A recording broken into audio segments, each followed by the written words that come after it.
Today, we're talking about a topic that can feel sometimes a little uncomfortable for many of us, and that's asking for feedback after a consultation call.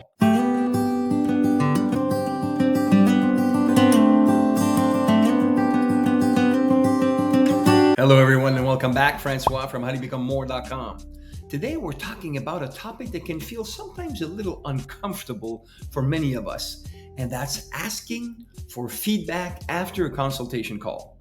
Let's face it, as business owners and coaches and the professional you are, we pour our hearts out and expertise into every one of our interactions.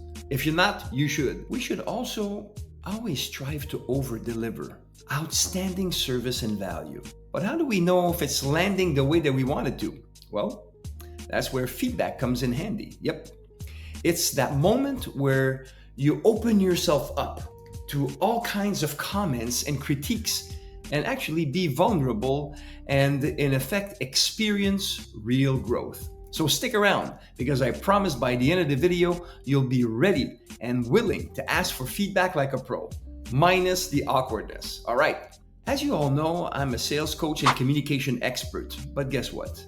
I used to dread asking for feedback way back then, but that's okay. Then after much research and introspection, hint here, if there's something that we're not good at, let's research and have some introspection. I discovered that these 3 game-changing tips, and trust me, you don't want to miss this. So maybe take a pen and paper and write down some notes that you might find useful, and don't miss a beat. Before we get into the good stuff, what I'd like to do is kick off things with 3 biggest mistakes people make when they're asking for feedback. Mistake number 1, fear of asking for feedback. This might seem like obvious, but sometimes we hold back for fear of rejection. Yet remember, most people, and you included, are really happy to help, especially if you see that someone is improving and wanting to be committed to improvement for themselves. Number 2, not being specific about what you're looking for. Asking, what do you think? is like asking for a weather forecast. We don't know, right? It can change all the time. Be specific. Say something maybe like, can you give me feedback on how the content of my presentation helped you understand the solution to your problem better? See how more specific that is? Or how would you suggest I improve the examples I use to describe the concept? See, trust me, you'll get much more useful impact than you can when you're just asking random questions, and it'll improve your next interactions. Number 3, not being open to hearing the feedback. This sounds tough, and it is tough. Sometimes feedback feels like a punch in the gut. Yet, remember, it's not personal. It's not about you. It's a tool for growth to really help you serve better on your next appointments. So, embrace it, because the better you get, the better the results your clients will experience, and the more they do, the more your business will grow. All right, now that you've heard the mistakes, now let's flip the script and talk about how to ask for feedback the right way. You ready? Let's do it. Number 1, start by saying, could you help me real quick? I'm looking for some feedback. You see, get straight to the point. This sets the stage and lets the other person know you value their opinion. And that's paramount. Example, I'm looking for feedback on our discussion today. Your insights would be really helpful in order to improve and serve people better. Could you take a moment now? See, asking for permission? This is just a conversation. Be natural, simple, and kind. Don't overcomplicate this. Number 2, be clear about your goals. Explain why you want the feedback and how it will help you to improve. For example, I want to make sure I'm addressing all your needs effectively. Could you tell me how well I did in understanding your concerns through the questions I asked?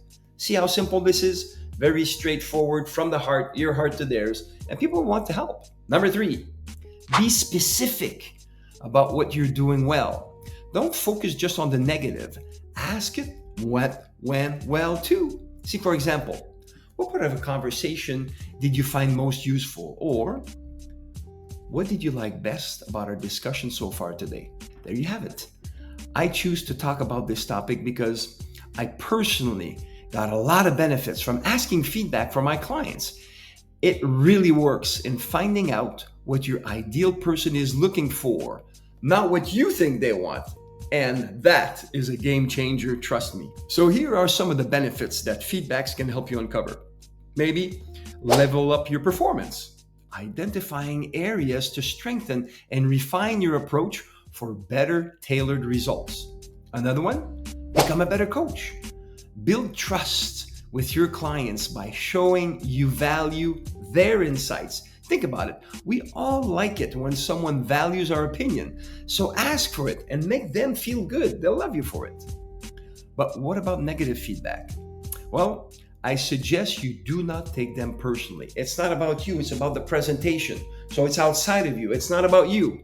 It's about your work. Then thank them for their honesty and ask clarifying questions. If sometimes they say something you're not clear, ask for questions. Go deeper. If something isn't clear, ask for more details to fully understand the feedback they so gracefully gave you.